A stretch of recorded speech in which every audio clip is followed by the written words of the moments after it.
This is the Level Up Engineering Podcast, where we talk with some of the most successful engineering leaders who reveal actionable management insights that help you take your developer team to the next level. This episode is brought to you by Coding Sans, a software development agency building web applications from design to delivery with React, Node.js, and Angular. Check them out at codingsans.com. Hello, everyone. Welcome to the Level Up Engineering Podcast. I am your host, Carolina Toth, and today is another great day on the show. If you are new to the Level Up Engineering Podcast, I urge you on whatever platform you're on to click on one of the links in the description to see some other information about the podcast, to read about the podcast, to read about my guest, and to find all of the other fabulous episodes of the Level Up Engineering Podcast. With that said, this is a special episode previewing the upcoming Stretch Leadership and Management Conference. And my guest today is going to be a speaker there, which is really exciting. So without further ado, let me welcome Alison Macmillan on the show. She is Director of Engineering at GitHub, and I would love to have her tell us a bit about herself. Hi, I'm so happy to be here. So Director of Engineering at GitHub. Outside of that, I've got two kids that are 3 and 6, so they keep me pretty busy. I love traveling. Obviously, I've not really been able to do that recently, but it is a thing that I enjoy. I really like baking, although I haven't had quite as much time for that since kids. So now I pretend that I bake a lot. I'm actually trying to also get back to doing some more blog posting and that sort of stuff. Some of the things that went on hiatus during COVID. Yes, that's a little bit about me. Oh, and I'm based in Washington, D.C.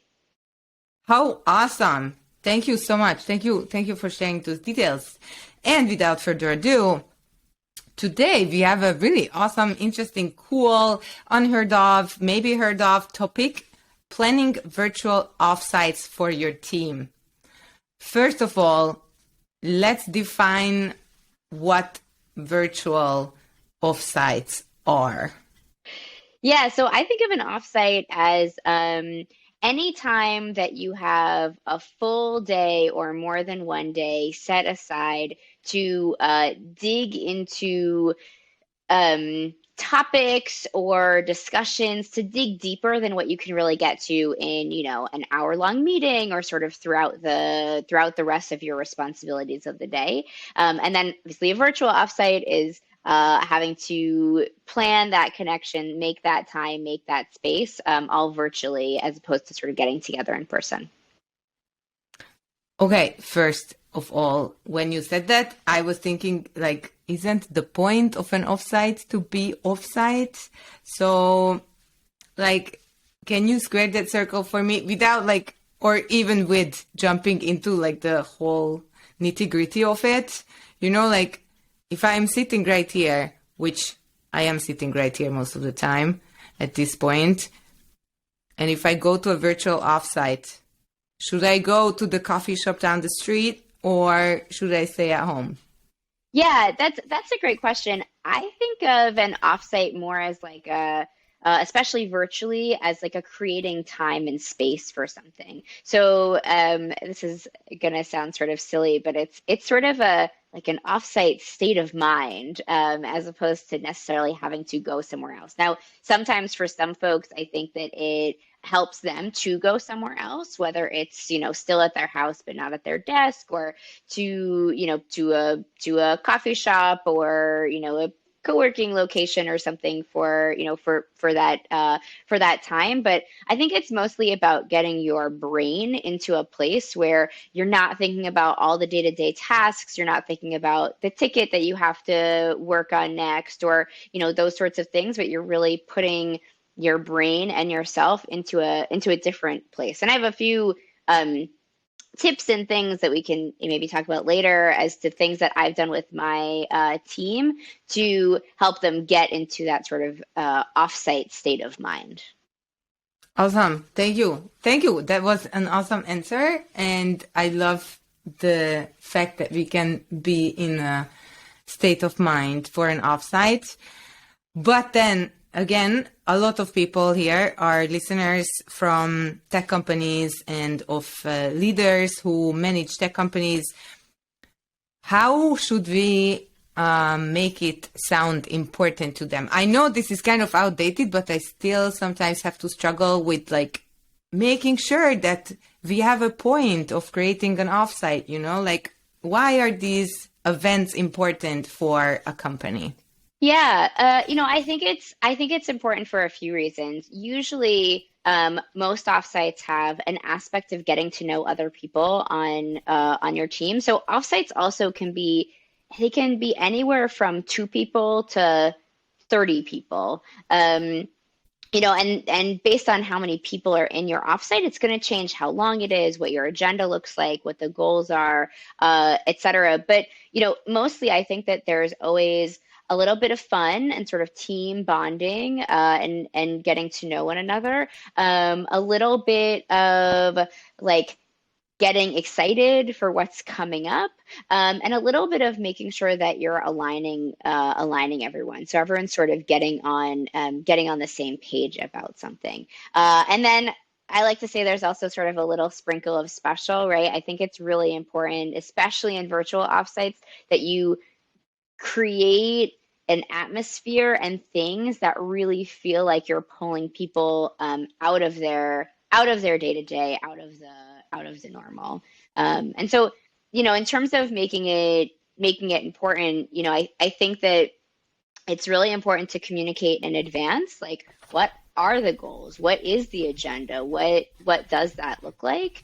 And then also communicating externally, like one of the things that I do in advance is make sure that any team that we interact with knows that we will be unavailable on specific days for a specific amount of time. So, starting 2 weeks before, and then, the week before, and then the day before, just reminding, making sure, like encouraging folks to put it on their Slack status, to put it in, common channels that people pop into to ask us questions, so that it's really like it's a known thing. Like, hey, we're not available this week because we are, tackling these bigger topics at an offsite. Awesome. Thank you so much. With that said, you mentioned that it can be from 2 people to 30 people. And so I'm thinking, is this usually for a team you manage?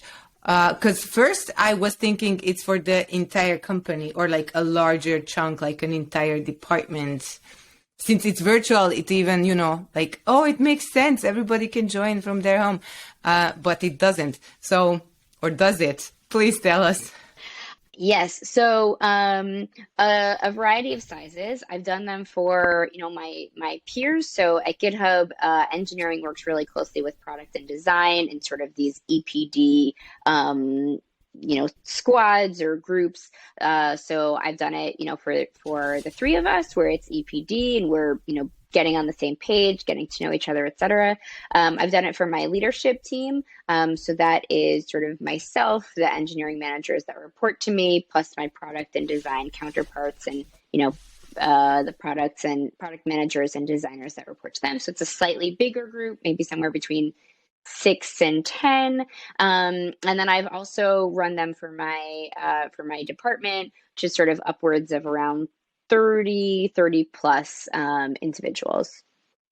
Awesome. So a variety of sizes for sure. Yes. Okay. So with that said, tell us about some of the challenges of planning a virtual offsite. What are some of the things that someone has to be watchful for? Yeah, I think, there are multiple challenges, and I think the most important thing to keep in mind for a virtual offsite is that it will not be the same as an in-person offsite. I think that one of the places where things sort of go wrong is if you're trying to recreate the exact experience that you would have in person online. It's going to feel weird. And the better thing to do is sort of think about like, okay, well, what can I do virtually that I can't do in person, or what could that look like? I think some of the things that are the most challenging are time zones. So we have in one offsite that I planned, we were distributed across the US. That wasn't so bad. It was, 3-hour time difference between East and West Coast. But I've done another one where we've been split from West Coast all the way through Europe. So, we're looking at 7-ish hours difference between folks. And so you have to be really mindful about how much synchronous time you have. Offering, I do sort of a chunk of synchronous time and then what I call time zone friendly options. So you do sort of the same thing or similar options, but offered in two different times so that folks can join the one that the one that fits in with their schedule best. And then you have to also account in time zones for meal times. So breaks tend to be a little longer because you're trying to give everyone 30 minutes around lunchtime and everyone 15 minutes around you're where you might normally take a 5 or 10-minute break, you take longer breaks because of Zoom fatigue and just there's a different level of fatigue spending an entire day virtually compared to when you're in person, and then also accounting for those meal times. You don't get the same sort of serendipitous interactions. You can create really great spaces for those to happen, but you have to create the spaces. It's not gonna you're not going to just discover that somebody doesn't like tomatoes because you see them picking it out of their omelet in the morning, and that strikes up a conversation about the best tomato that you ever ate, or those things that just sort of happen when you're in person. It's harder for those to take place. And then I think finally it's there are just more distractions at home. I have 2 little kids, and I'm finally finally back at school and in sort of their childcare settings. But for a long time they weren't. A lot of folks are still working from home, multiple people at home, a package is at the door, all those sorts of things. I also, for myself, when I go to an offsite in person, I am I have no mom responsibilities, right? I'm completely off duty. And when I'm home, even if I say I'm gonna be in this thing through dinner time or whatever, there's no way that I don't get interrupted at least once. So there's just more distractions. You're also sitting in front of your computer and things pop up, and if your focus or concentration veers a little bit, it veers onto Twitter, and you have to sort of remind yourself oh no, I should be focused. I have to close the windows, I have to close the distractions, etc. Or if you're not as vigilant about telling your coworkers, you might get some work-related issues, which I think are even harder to say no to when you're working. And anyway. Yeah. Absolutely. So what are some of the, you have mentioned a few things that will definitely make it work, make sure communication is in order for your team and for the rest of the company. And then make sure that you have given some tips to the people who are participating to perhaps leave their house if they need to, or create a little space and close tabs and all that. But what are some other things that can make or break a virtual offsite? Yeah. I think definitely making sure that folks are pulling themselves out of their day to day and out of their regular work is super important. Um, I think another pretty big make or break is having really engaging and interactive activities and sessions. If you, especially for a virtual offsite, if you just have a bunch of like PowerPoint presentations or, just sort of a bunch of frontal content, folks are going to lose interest. They're going to tune out. They're going to, it's going to be really difficult. But if you have really engaging and interactive things that you're doing, that's super helpful. I know, like, I have a bunch of stuff that I've done in the past. Luma Institute has a bunch of good methodologies. Like, there are lots of different ways and tools to really sort of facilitate that. Mixing up who presents. It's like really important to me that I'm not the only voice that folks are hearing from for multiple days in a row. So oftentimes I'll sort of put out an agenda or like here are our goals, and I'll ask for volunteers.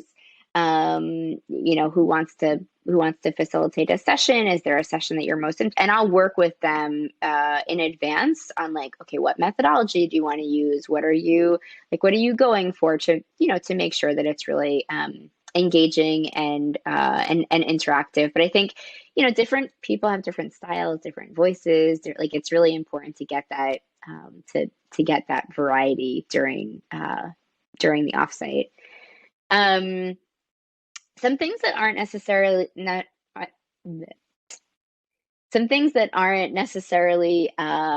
must-haves, but are sort of nice to haves are one of the things that I did that folks really enjoy is travel days. So if we were going to an offsite in person, usually for our company, usually they're a week, with Monday and Friday being travel days and Tuesday through Thursday being sort of core content. So I still make Monday and Friday travel days, even for a virtual offsite. And the reason is what I encourage people to do is sort of travel your brain to get to wherever you need to be for the offsite, right? So it gives people a little bit of time or space to tackle anything that might be distracting for them, throughout the offsite. It gives folks, it's much easier to communicate company-wide, hey, we're going to be out for this week, as opposed to like, we're going to be out Tuesday, Wednesday, Thursday. Because if you do that, then like the chances of getting pinged on something on Monday and then having it bleed over into Tuesday or Wednesday is like, there's a higher likelihood. I do. And then you can use those travel days for for fun stuff. Like on Fridays, I encourage folks to like hop into Zooms and hit like, oh, you've just like had all this team bonding time. Like, use Friday for coffee chats, to grab lunch with someone, because that's what people would, people would be doing normally. And on Monday, usually I have a tools training. So that's with doing really engaging and interactive sessions. It's helpful if people have sort of played around with the tool in advance.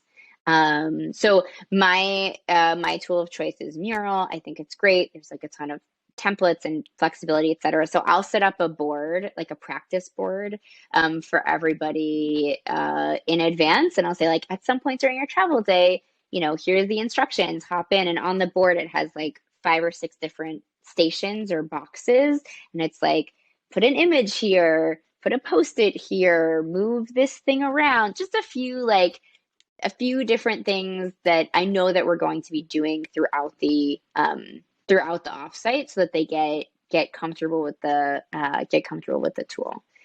And then finally, I do so I send everyone an offsite box for offsites. I think it's important to not assume that everyone has whatever materials they need for the offsite. And I think it's important to provide them with those materials. You can also then do some like really fun stuff with those materials. So I will send everyone a box of things before the offsite. We could talk about sort of what I like to put in that box. But so the other thing that we do on the Monday travel day is an unboxing. So I encourage folks to put those boxes aside until the week of the offsite, and then like hop into Zooms to get, and somebody will just in our Slack water cooler channel, will be like, oh, I want to open my box. Who wants to jump into a Zoom with me? And people will, jump in together and unbox together and be able to sort of like discover what nonsense, what like fun things I've sort of sent them in their offsite box. Thank you so much. You are like Secret Santa, not so secret. I love it. I think this is really great. Like, I want to go. So now we are like sort of jumping on this, and this is like so exciting. I really want to hear what you have to say. Like, what's your concept for a virtual offsite? Like you said, you have had the team communicate it with all the other teams. And Monday comes and they are like travel day, like getting the mental state of going to an offsite even though you're home and like opening up the packages. And then Tuesday comes. Yeah. So I start with like a framing. Actually, at the beginning of every day and at the end of every day, I do sort of like a framing and like what are our goals for the day, and then at the end of the day, like cool, here's a recap of like what we did today. And at the start, at the kickoff on Tuesday, I'll do a slightly more extended framing that talks about the 3 days.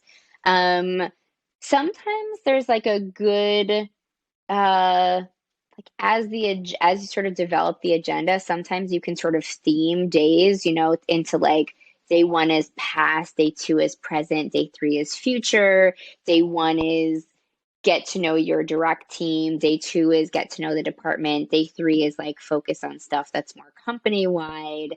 So that each day sort of builds on the previous day.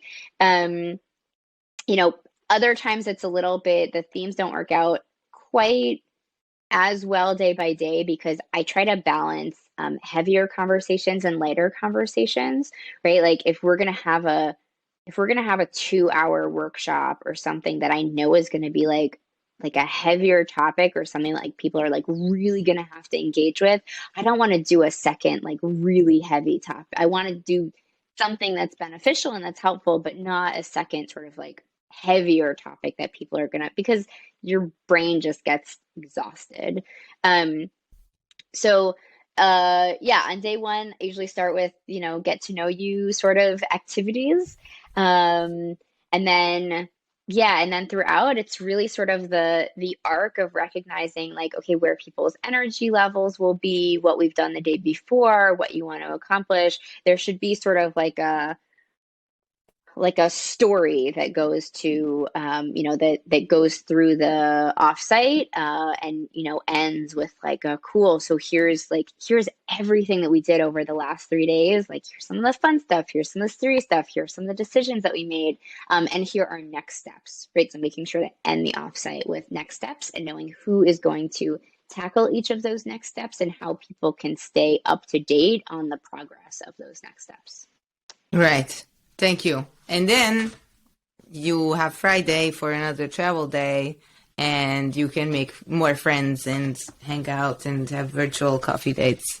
Yeah, and or such. Just rest. I mean, like offsites they're mentally exhausting. Like you're whether you're in person or virtual, you're dealing with people a lot more than you would on a regular day-to-day basis. You're using you're using your brain a different way. You're interacting and engaging in these topics that frequently you care deeply about, and you want to, make sure to get to some resolution or to move something forward.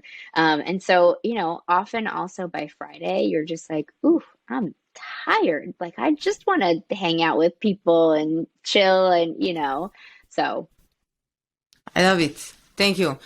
So with that said, you have given us like a nice overview, and I'm wondering, I love the themed days. I think those are like so fun and also make it like more memorable if people think back to like what happened on day 1 and day 2.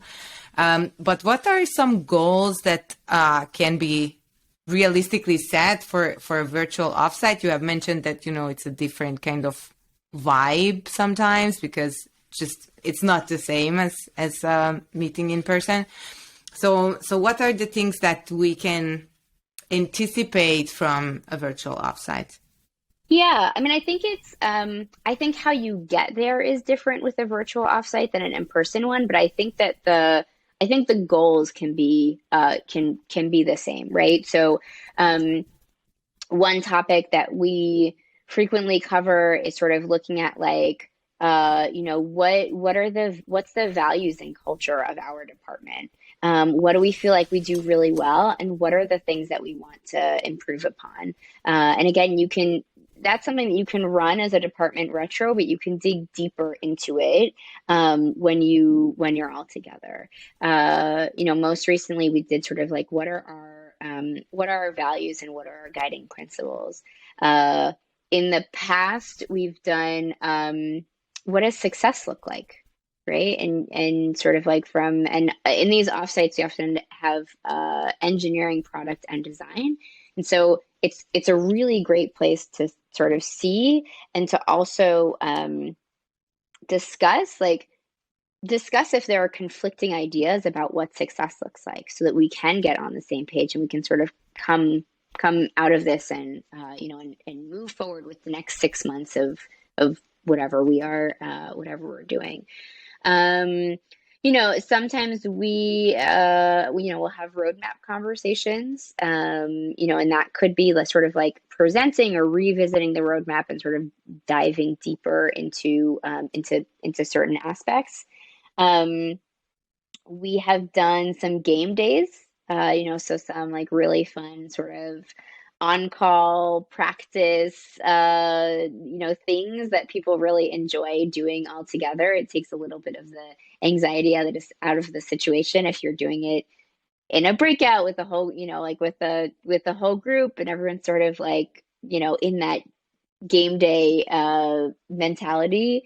So yeah, I think that you can still accomplish, all of the goals that you would have at a regular offsite, visioning, road mapping, team, culture and values, technical deep dives, we recently explored this area and somebody is sort of sharing with peers or doing a walkthrough of some gnarly part of the code base sort of thing,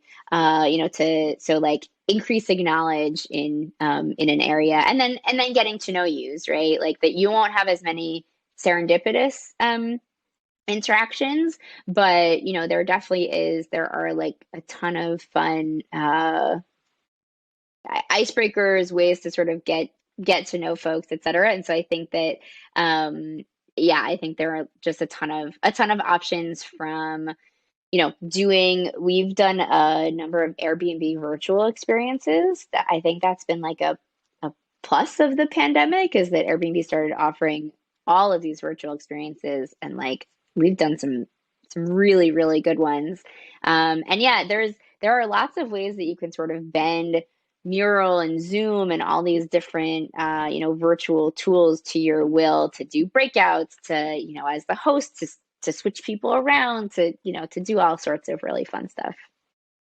Awesome. Thank you. And so when you mention doing like asynchronous things, do you have people do like besides the box? And I'm really interested in the box, but like besides the box, are there any other things that people who are not presenting but just participating need to do in advance? Or if you have like tasks to accomplish between day 1 and day 2, for example, like are there any of those sorts of things?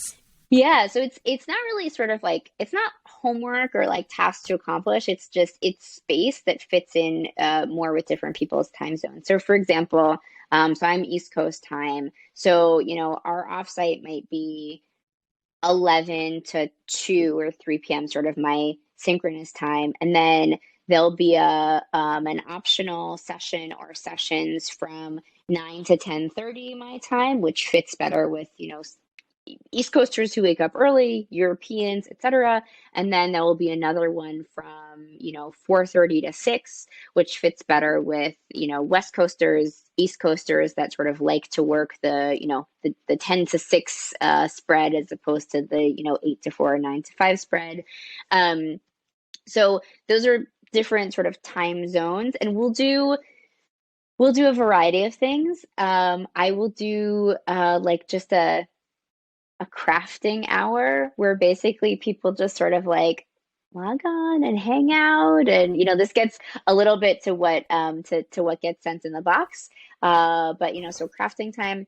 We've done one thing that my department really loves to do is an unconf in each of those time zones. So basically an unconf is whoever wants to participate in the unconf, you log on, and the first like 10 minutes is deciding what the schedule will be. So people sort of put up post-its, and then the post-its that get the top votes, we usually do 20-minute sessions, 3 20-minute parallel sessions. So it's sort of six options total, but it's essentially like you get in there, that becomes the schedule for the day. And it's all sorts of stuff. Sometimes it's like, what TV shows do you like to watch? And other times it's like, what should the future of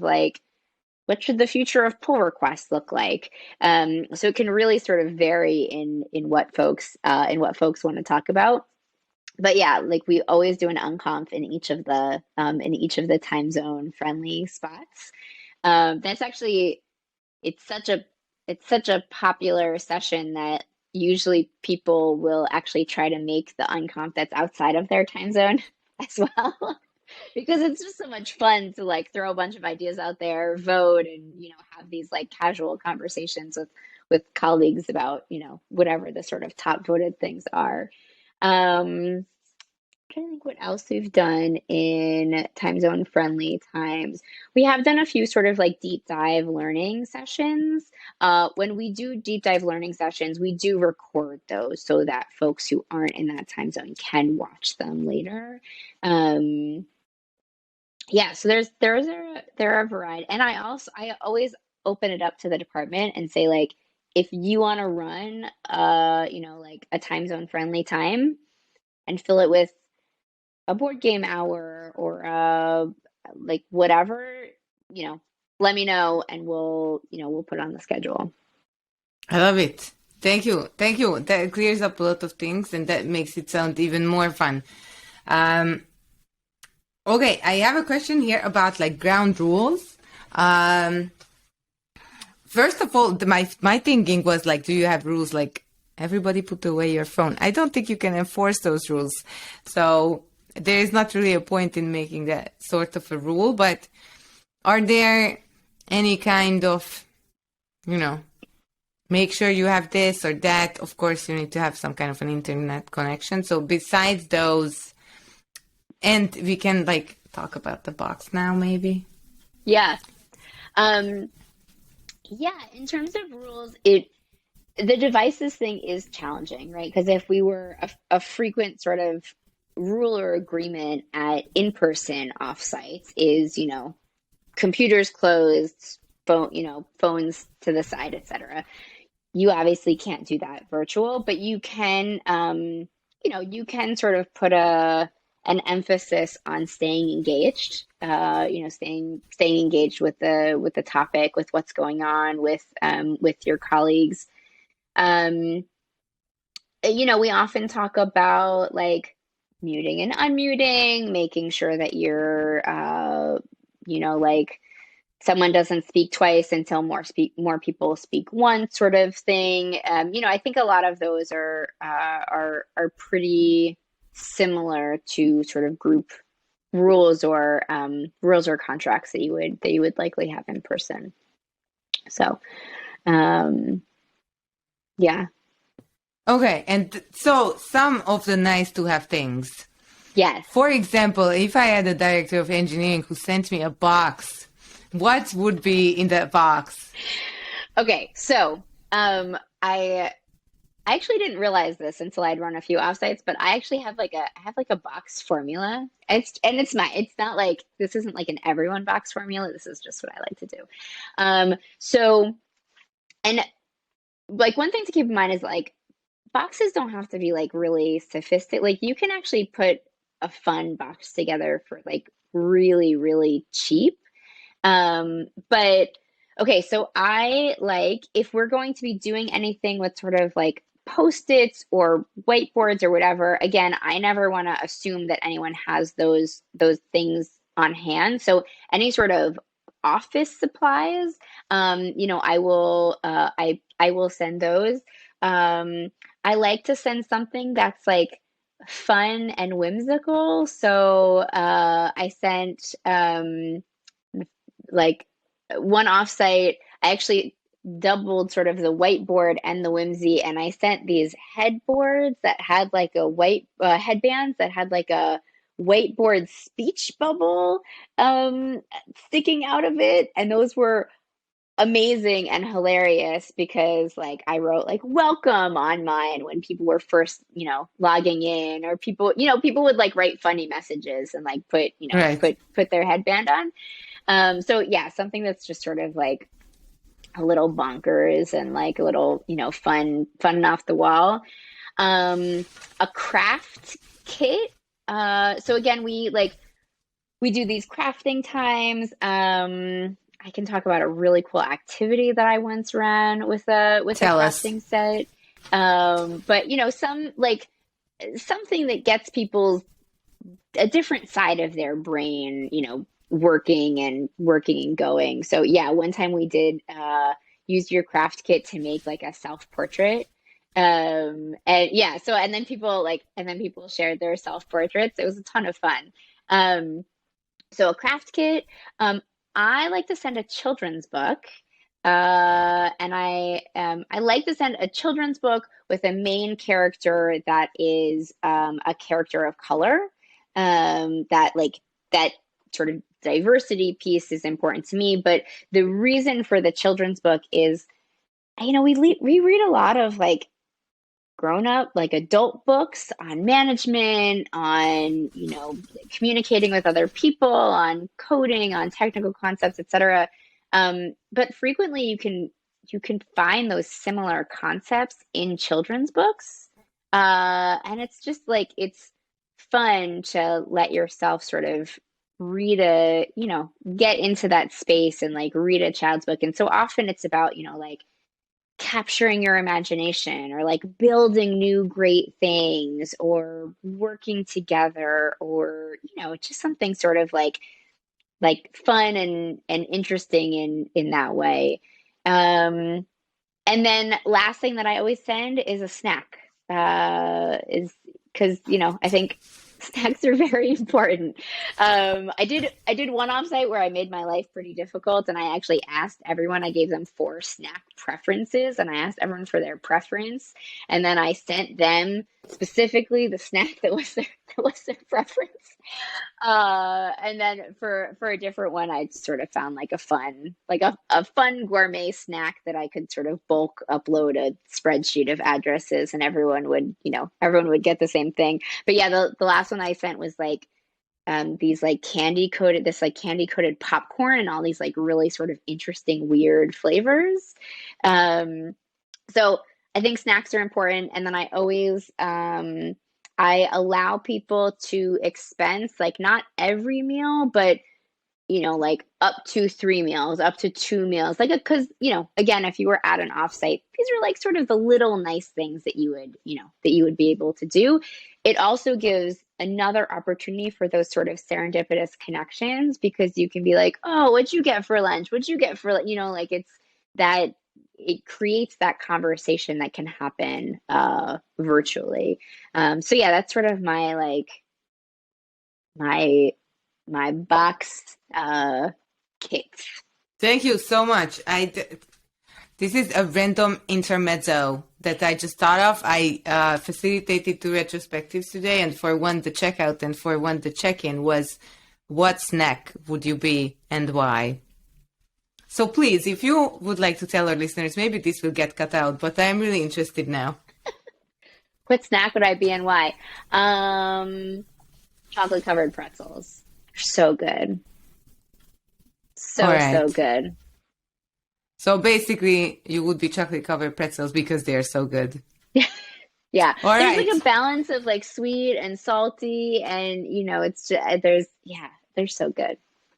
I love it. Thank you. Thank you for jumping on the fun train with me. With that said, here is a question for a story. If you could tell us like a fun story or a success story about a virtual offsite that you've led. I love the idea about like sending everybody their favorite snack, but that also sounds like a really tedious job for you.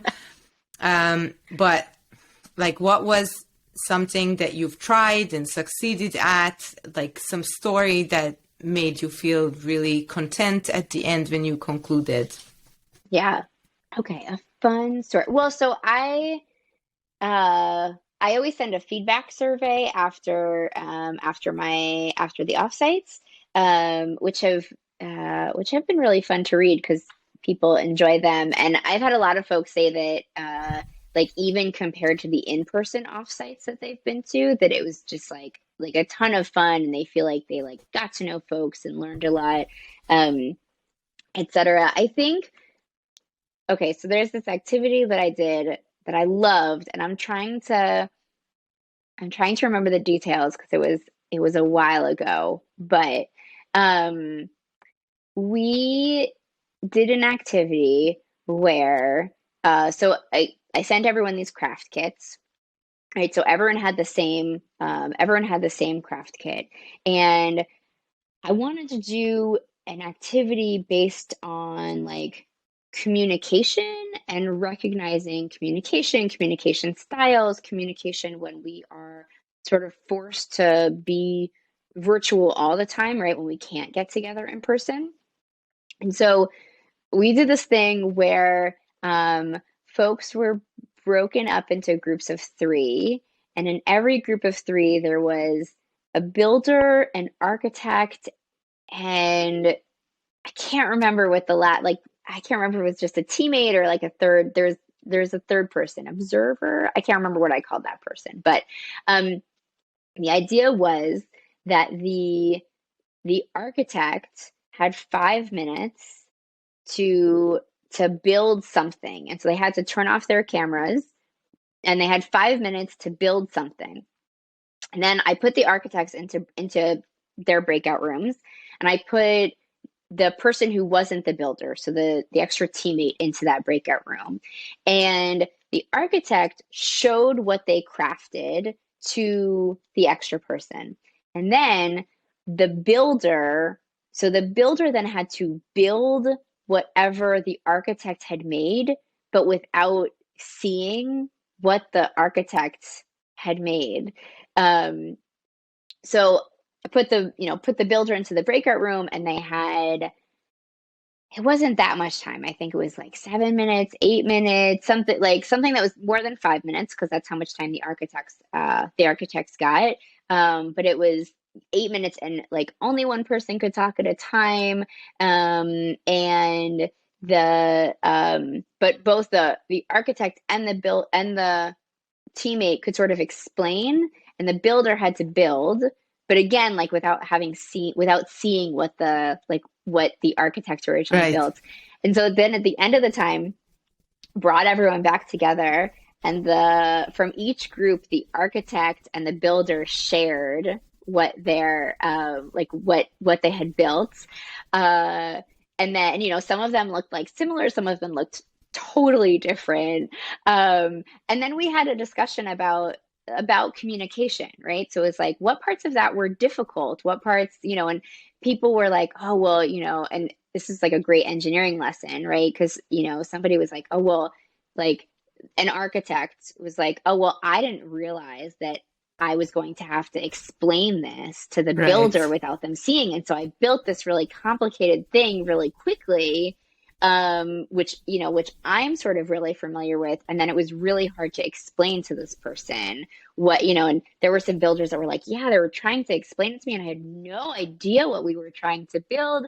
And there's so many parallels and connections with code, right? When people try to do really like interesting, fancy, like complex approaches to solving problems, when really sort of like but then other people have to maintain that code base. Other people have to jump into that code. Other people have to be able to understand that code. So we had like a really great conversation about communication and about like which parts of this would have been easier in person, which parts of this would have been more difficult, what would have been exactly the same. So it was just like I knew that I wanted to do something that helped people sort of think about and recognize communication and communication styles and things like complexity and et cetera. But I wanted to do it in a really fun way. So that was an activity that and people loved it. It was so much fun. At the end, people were like, wow, I had no idea that that's what we were doing. Like, what a cool, so fun and cool and a fun way to sort of approach that, that really interesting sort of topic and really engage with it. Right. And I'm sure the feedbacks came back with like being all fun and amazed by the idea of communications. Thank you for that story. That was really uplifting and fun. So I really don't want to go into the common mistakes because I feel like we started out by saying, don't expect it to be the same as. And I feel like the last 2 years have really made us kind of realize, the virtual spaces are not the same as the like offline spaces, and so we shouldn't be expecting people to behave the same, and we shouldn't expect ourselves to be the same. Is there any like mistakes that you want to like jump on and share? Yeah, I think honestly, I think probably the biggest one is frontal presentations. And that's not to say that you should never have any slides or like that slides shouldn't be a part of the offsite at all. But like if you have too much, it's too much information for folks to absorb without actually like engaging with and interacting with the information. It's honestly too easy to just sort of like tune out virtually and then, and be like, oh, well, I'll just read the deck later. Like not a big deal. Yeah, I think that like the really coming up with ways to be engaging and interactive and again, add some more of that sort of like whimsy and fun to these topics that you're getting everyone aligned on, getting everyone sort of engaging with. Most definitely. Thank you. Thank you so much. We have covered a lot of ground regarding virtual offsites. I honestly am pumped up for them right now. Like I didn't think I would be, because I'm kind of having the Zoom fatigue after like having been sitting here for a year and a half or two. I am thinking, oh, maybe I just want to do like offline things. But now I feel like with the right kind of orchestration, a virtual offsite can really be something that bonds people and something that makes people work together in a really fun way. Would you like to add anything else to the topic? I don't think so. I'm excited to speak about this at the conference, and yeah. Yeah, thank you. Thank you so much for giving us a glimpse. With that said, where can our listeners or watchers follow your work? Yeah, probably the best place is on Twitter. I'm at Allie, ALLIE _P on Twitter. It's probably the best place. I tweet about, I don't know, management, leadership, kid nonsense, all that sort of good stuff. Everything. Thank you so much. Thank you so much for joining us. Dearest listeners and watchers, thank you so much for staying with Level Up Engineering till the very end. We talked with Alison Macmillan, Director of Engineering at GitHub, about planning virtual offsites for your team. With that said, as I said, if you are new to the Level Up Engineering podcast, click on the link below on the description, wherever you are, might be it LinkedIn or Spotify or Apple Podcasts or Google Podcasts or any of the other platforms that we are on. Thank you, Allison, so much for joining us and sharing so many tips about virtual offsites. I can't wait to see you at the Stretch Conference. Yes, thank you so much for having me. All right. Oh, and dearest listeners, I am Karolina Toth. Thank you for staying with Level Up Engineering. This might get cut out. Thanks for staying with Level Up Engineering. If you enjoyed this podcast, so will your friends. Share this episode on your favorite social networking platform. To stay up to date with our content, follow Level Up Engineering on Spotify, Apple Podcast, or Google Podcast. Brought to you by Coding Sans, a software development agency building web applications with Angular and Node.js. Check them out at codingsans.com.